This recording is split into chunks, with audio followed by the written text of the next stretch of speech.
Bienvenidos a nuestro servicio virtual. Prepara tu corazón porque sé que vas a ser bendecido. El Señor tiene una palabra para nosotros el día de hoy que va a edificar nuestras vidas. Vamos a adorar al Señor y regresamos para entrar en la palabra. Antes vamos a hacer nuestra declaración que solemos hacer cada vez que nos encontramos con la palabra. Diga conmigo: esta es mi Biblia, la palabra de Dios. Soy todo lo que ella dice que soy. Tengo todo lo que ella dice que tengo. Puedo hacer todo lo que ella dice que puedo hacer. Hoy la leeremos, la escucharemos y la semilla incorruptible de la palabra de Dios transformará nuestras vidas para siempre. Adoramos al Señor y regresamos para estar en contacto con la palabra.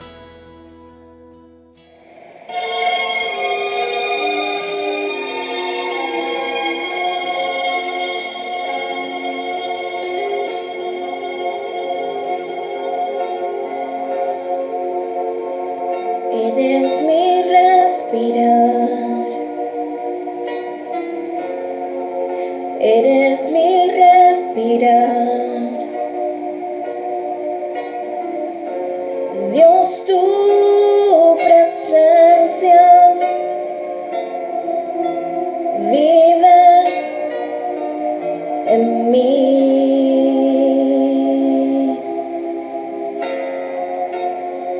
Eres mi pan, Señor.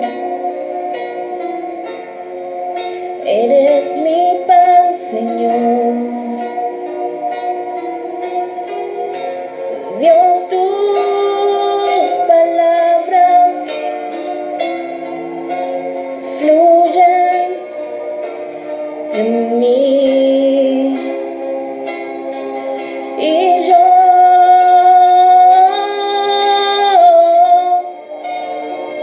te anhelo, Señor,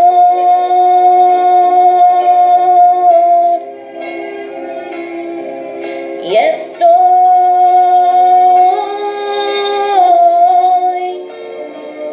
perdida sin ti.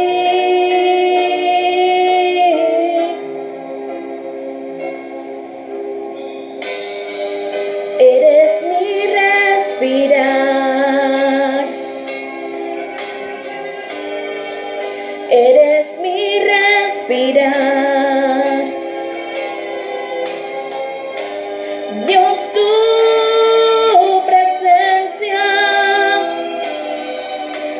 vive en mí.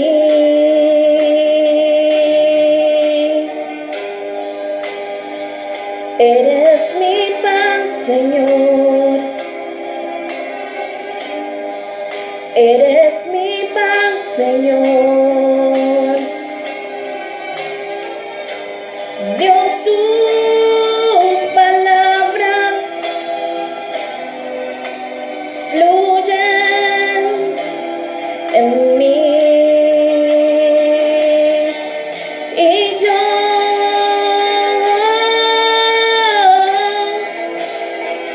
te anhelo, Señor,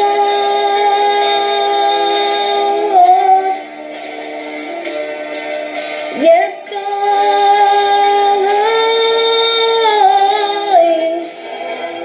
perdida sin ti.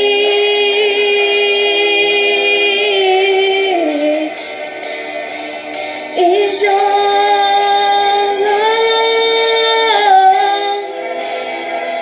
te anhelo, Señor,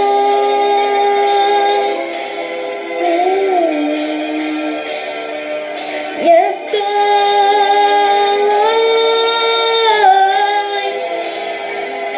perdida sin ti.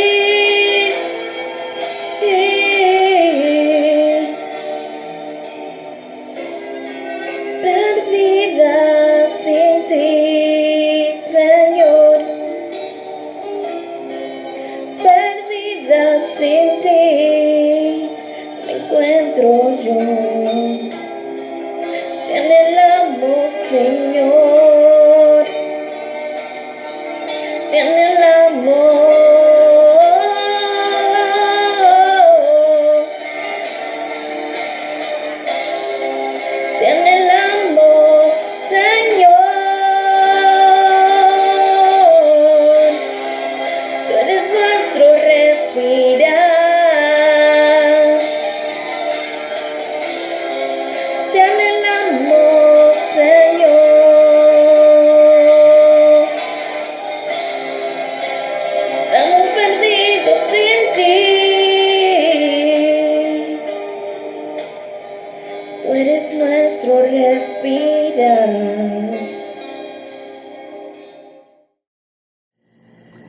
Estamos de vuelta, estimados hermanos.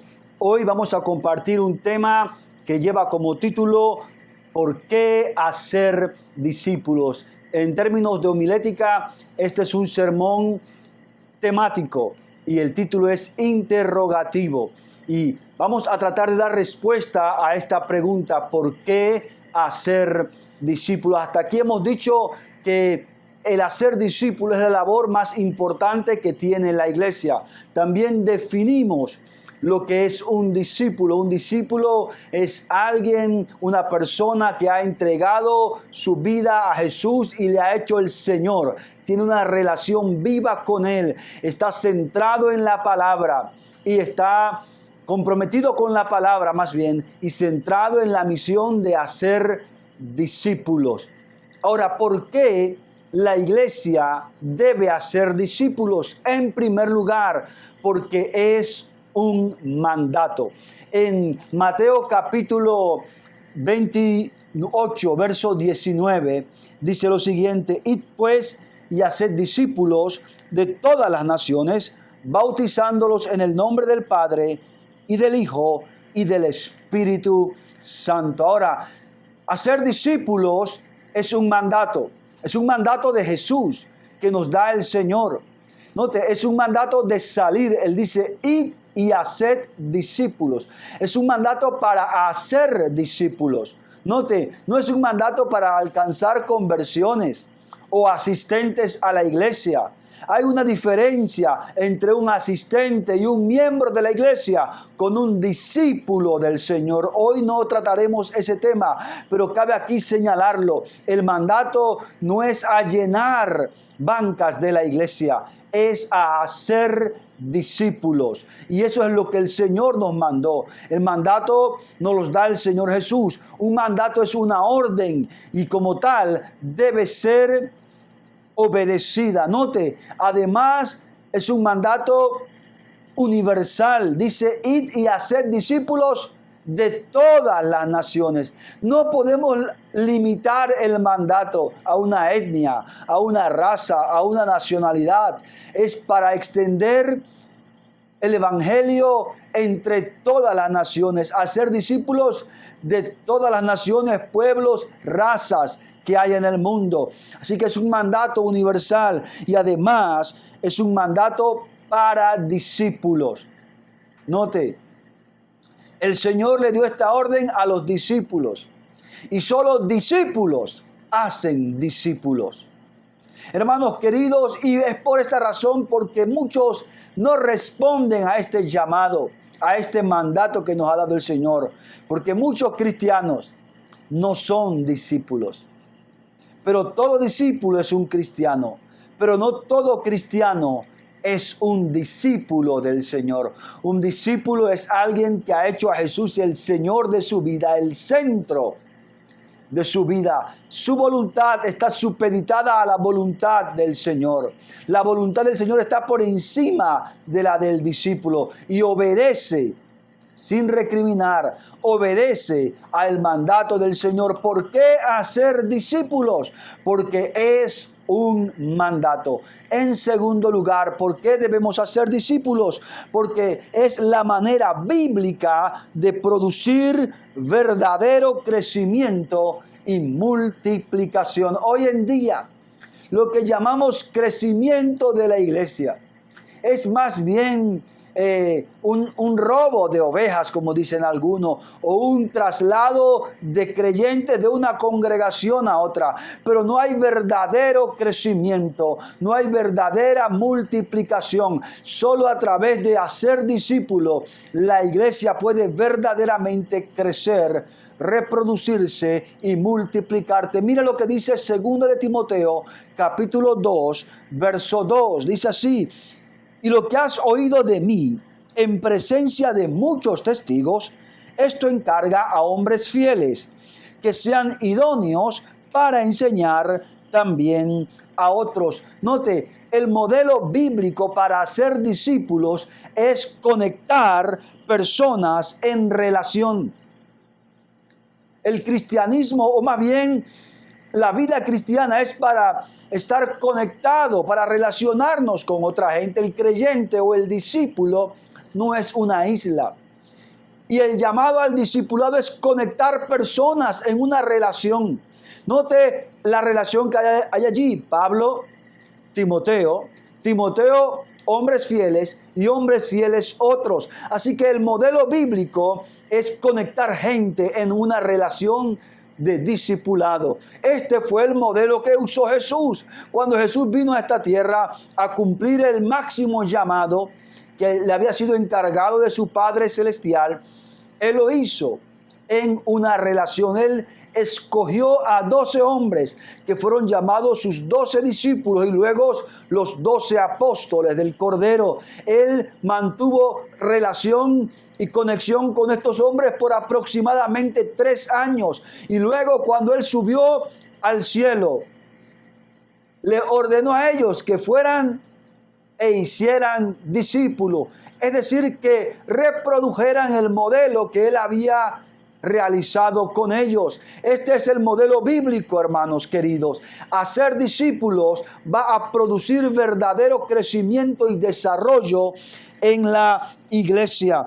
Mire, es el modelo que garantiza la reproducción y la multiplicación. Note que aquí encontramos 4 generaciones: Pablo, Timoteo, hombres fieles y otros. Ve la verdad del evangelio, la verdad bíblica se va multiplicando de una generación a otra. Puede que usted sea el primero en su casa en el cristianismo, pero usted tiene la labor de desarrollar generaciones para Cristo. Otros deben escuchar de usted el mensaje y estos a su vez compartir el mensaje de Jesús con otros, y así va habiendo un crecimiento hasta el punto que llega a ser un crecimiento exponencial del discipulado, del cristianismo. Hermanos, ese es el reto, es la meta que tenemos: llenar este mundo de discípulos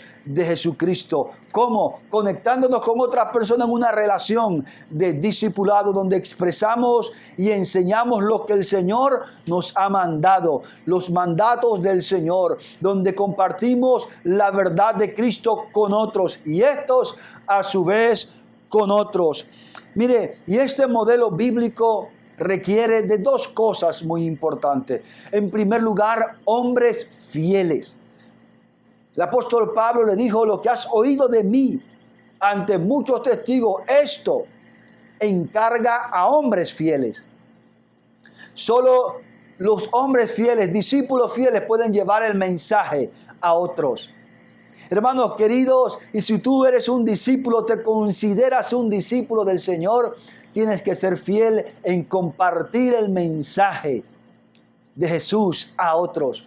Pero también dice que sean idóneos para enseñar también a otros.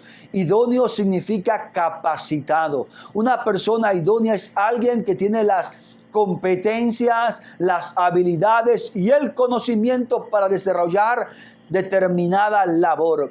Y solo un discípulo capacitado puede extender a otros el mensaje del evangelio. ¿Qué nos capacita? Nos capacita el Espíritu Santo.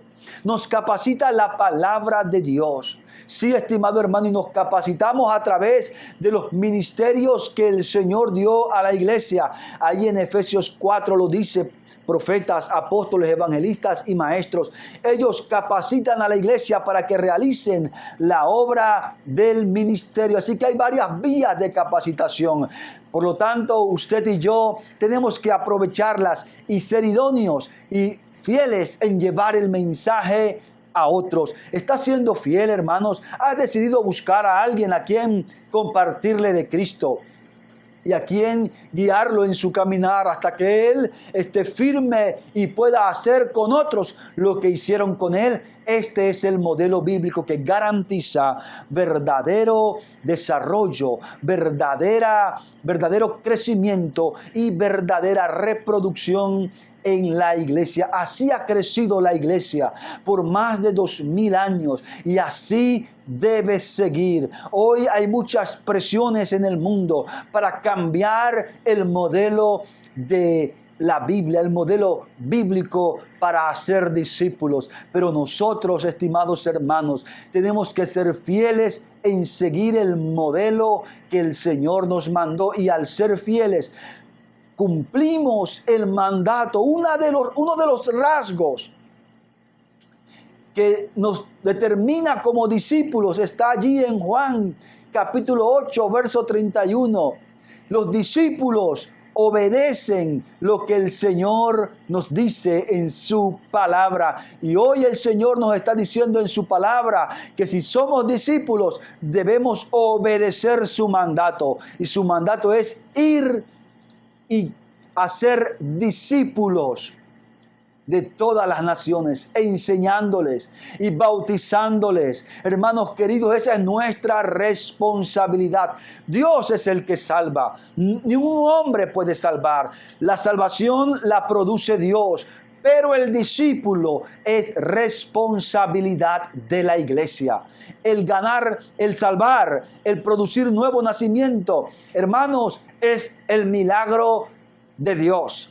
Es la responsabilidad de Dios, pero el hacer el discípulo es responsabilidad nuestra. Dios salva a las personas a través del mensaje glorioso del Evangelio, pero somos nosotros los que tenemos que instruir, discipular, afirmar a ese nuevo convertido para que se convierta en un discípulo y de fruto abundante. Así que, hermanos queridos, a ponernos en marcha a hacer discípulos para el Señor.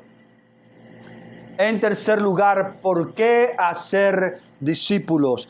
Por la siguiente razón: porque hacer discípulos protege a la iglesia de la decadencia. Y tal vez usted se preguntará, ¿qué? ¿Decadencia? ¿La iglesia en decadencia? Mire, permítame darle el significado de la palabra decadencia. Es el siguiente. Dos significados le voy a dar.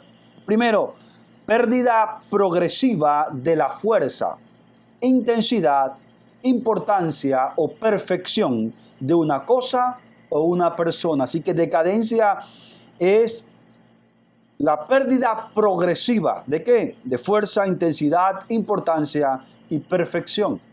Ahora, también hay otro significado. Dice así, este ya más sociológico. Dice, periodo histórico en el que un movimiento, ya sea artístico, cultural, una sociedad o un estado, etcétera, va perdiendo la fuerza o los valores que lo constituyen y se debilita hasta desintegrarse. Note esta definición. Dice, periodo histórico en el que un movimiento, sea cual sea, incluyendo la iglesia, puede perder fuerza, los valores que lo constituyen y se debilita hasta desvanecerse. ¿Está la iglesia en peligro de caer en decadencia? Quizás usted diga que no, pero hermanos queridos, la iglesia está hoy en riesgo de entrar en decadencia. Solo basta dar una mirada a la Biblia. Por ejemplo, en Apocalipsis capítulo 3, en el último vestigio de la iglesia. Mire cómo se refiere el Señor de la iglesia, a la última iglesia de Apocalipsis. Yo conozco tus obras, que ni eres frío ni caliente. Ojalá fueras frío o caliente. Así, puesto que eres tibio y no frío ni caliente, te vomitaré de mi boca. Porque dices, yo soy rico y me he enriquecido y de nada tengo necesidad. Y no sabes que eres un miserable y digno de lástima y pobre, ciego y desnudo. Te aconsejo que de mí compres oro refinado por fuego para que te hagas rico y vestiduras blancas para que vistas y no se manifieste, escuche esto, la vergüenza de tu desnudez y colirio para ungir tus ojos, para que puedas ver. Yo reprendo y disciplino a todos los que amo.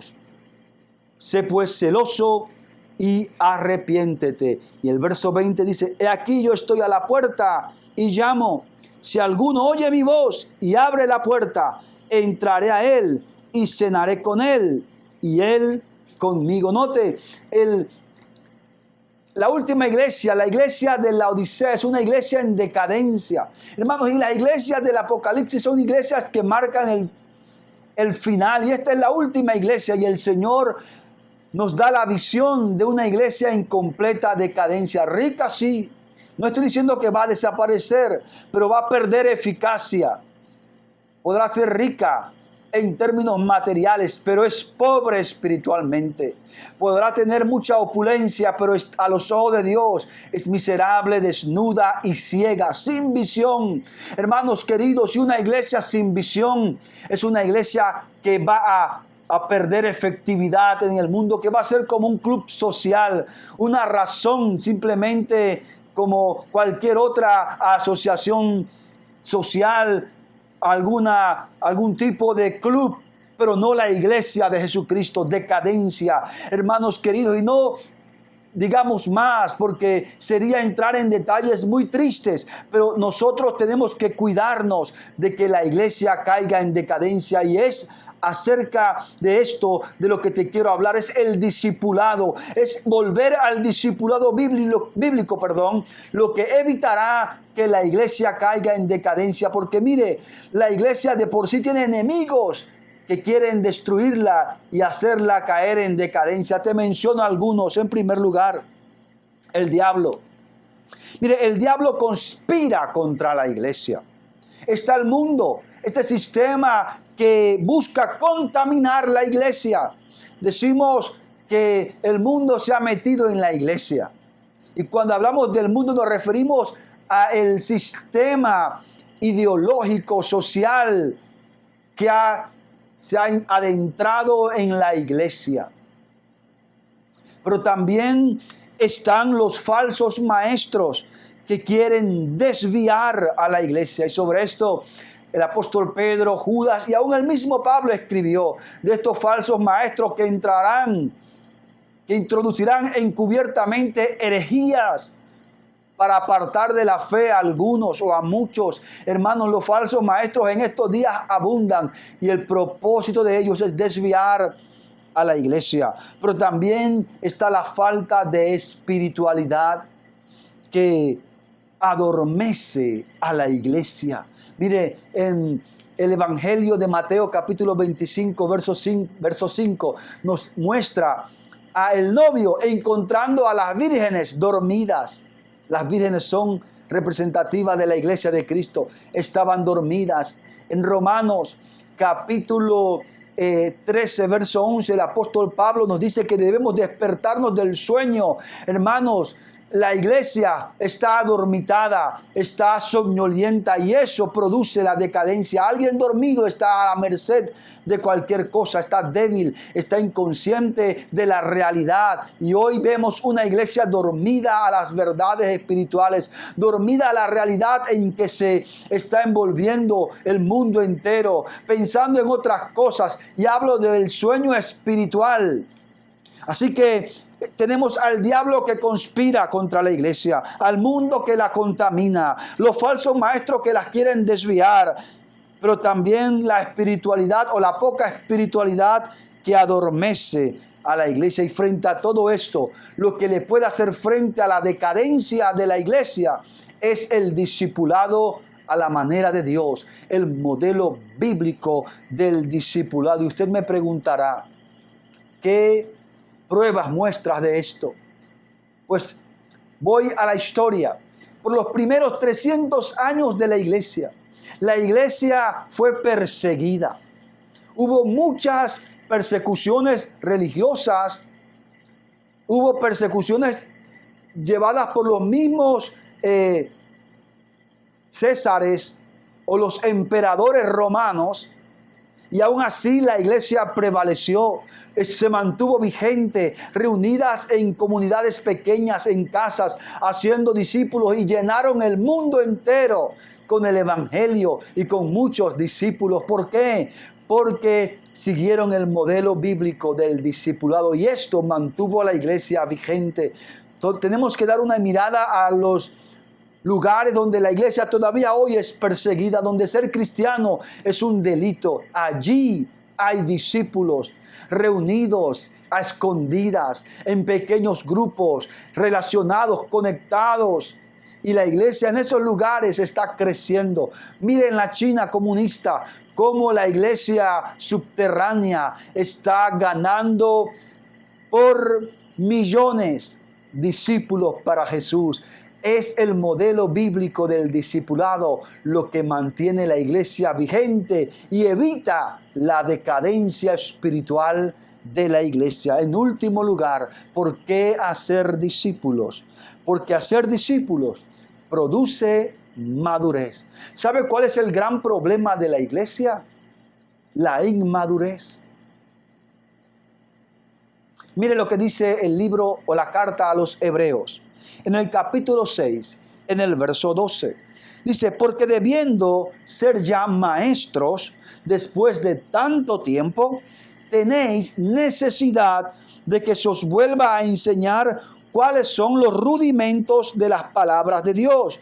Y habéis llegado a ser tales que tenéis necesidad de leche y no de alimento sólido. Note esto, hermanos, lo que nos dice el texto bíblico. Gente que se rehusaba a crecer. Gente que se rehusaba a madurar. Y hoy en la iglesia tenemos también este mismo problema. Cristianos que quieren continuar siendo niños. Dice el apóstol, debiendo ser ya maestros, instructores de otros, ustedes tienen necesidad de que se les vuelva a enseñar los rudimentos de la doctrina de Cristo. ¿Por qué? Porque tienen el complejo de niño espiritual. Gente que se niega a crecer, porque crecer puede que duela. Porque crecer, hermanos, demanda responsabilidad. Pero hay cristianos que llevan años en la iglesia y todavía se mantienen en el estado de niños espirituales. Necesitan leche, que los visiten, que los apapachen, que los estén cargando, porque si no, ya no van a la iglesia, se retiran, se vuelven al mundo. Pero es tiempo de que ya usted asuma responsabilidad y decida crecer. Note, una de las cosas que hace crecer y madurar a un cristiano es hacerse responsable por otro. Yo lo pude comprobar en mi propia vida. El día que tomé la determinación de hacer un discípulo, de hacerme responsable por alguien, ese día tuve que bregar con cosas como enseñarle a orar, aconsejarlo, ¿sí? Ayudarlo, explicarle la Biblia. Tuve que estudiar, tuve que yo mismo incrementar mi tiempo de oración, tuve que aprender más, corregir cosas en mí inclusive para poder enseñarle a este nuevo el camino del Señor. Eso me hizo madurar y crecer. Así que el modelo bíblico para madurar y crecer es hacerse responsable de alguien, es hacer discípulos. Hermanos, hay una satisfacción en hacer un discípulo, en verlo crecer y en reproducir en esa persona el carácter de Cristo y que éste se vuelva a otros también para que continúe la labor. Note, no solamente madura el que se hace responsable, el discipulador o el mentor, también madura aquella persona que está siendo discipulada. Muchos cristianos han crecido así de manera silvestre, sin que nadie los discipule, sin que nadie los ayude. Y han tenido muchos tropiezos en la vida que pudieran haber sido evitados si aprendieran de un maestro, tuvieran alguien que les ayudara.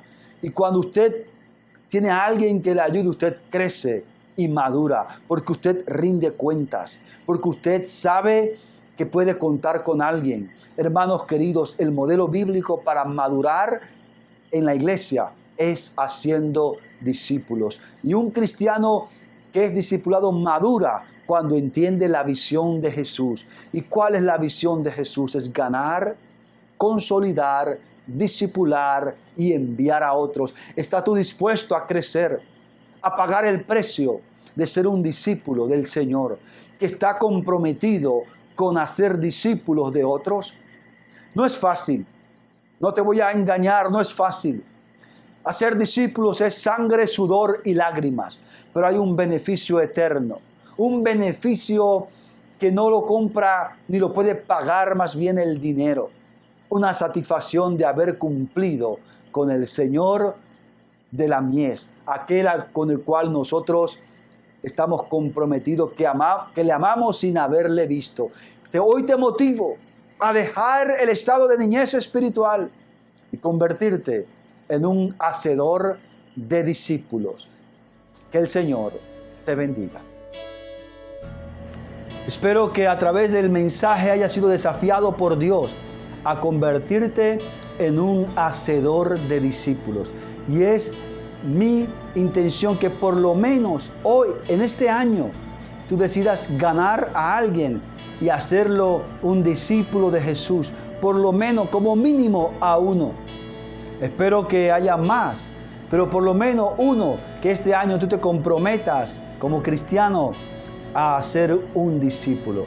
Pero tal vez le hable a alguien que escucha por la primera vez y se pregunta cómo convertirme en un discípulo del Señor. La Biblia dice, si alguno quiere ser mi discípulo, tome su cruz y sígame. El discipulado, el hacerse un discípulo inicia con seguir a Jesús. ¿Qué significa seguir a Jesús? Es aceptarle como Señor y Salvador de su vida. Es entregarle tu vida a Él como Señor y Salvador. Tomar su cruz significa estar dispuesto a obedecer a Jesús, a morir a la carne, a la voluntad y aceptar la voluntad de Dios sobre tu vida. Alguien que llevaba su cruz era alguien que iba a la muerte. Y Pablo dijo, con Cristo estoy juntamente crucificado. Y ya no vivo yo, mas vive Cristo en mí. Y lo que ahora vivo en la carne, lo vivo en la fe del Hijo de Dios, que me amó y se entregó a sí mismo por mí. Así que voy a orar por los que quieren hacer discípulos, pero también voy a orar en este momento por los que quieren convertirse en discípulos del Señor. Padre Celestial, mira a cada hermano que ha escuchado esta palabra y que ha entendido la responsabilidad del llamado y del mandato bíblico de hacer discípulos. Señor, si hemos obviado este mandato, te pedimos que nos perdones y nos arrepentimos de nuestro pecado. Y hoy tomamos la firme determinación de ganar almas y discipularlas para ti. Padre Celestial, estoy orando por todos aquellos que este año van a ser discípulos y van a esforzarse por alcanzar más discípulos. Pero también estoy orando por aquella persona, Señor, que quiere hoy convertirse en discípulo tuyo. Si ese es tu caso, ora conmigo estas palabras. Dile, Señor Jesús, te necesito. Te reconozco como mi Señor y mi Salvador. Te pido que me perdones todos mis pecados. Me arrepiento de mis pecados y de mi maldad. Y hoy te acepto y recibo como Señor y Salvador. Bautízame con tu Espíritu Santo y úneme a tu cuerpo, que es la iglesia. En el nombre de Jesús y con toda fe te lo pido. Amén y amén. Hermanos, si esta ha sido tu decisión, has entrado a la familia de Dios. El milagro de la salvación ha iniciado en ti. El proceso de ser un discípulo inicia con seguir a Jesús. Te aconsejo que te pongas en contacto con nosotros y que también estudies tu Biblia. Queremos ayudarte, estamos para servirte y hacerte un verdadero discípulo del Señor. Que Dios le bendiga.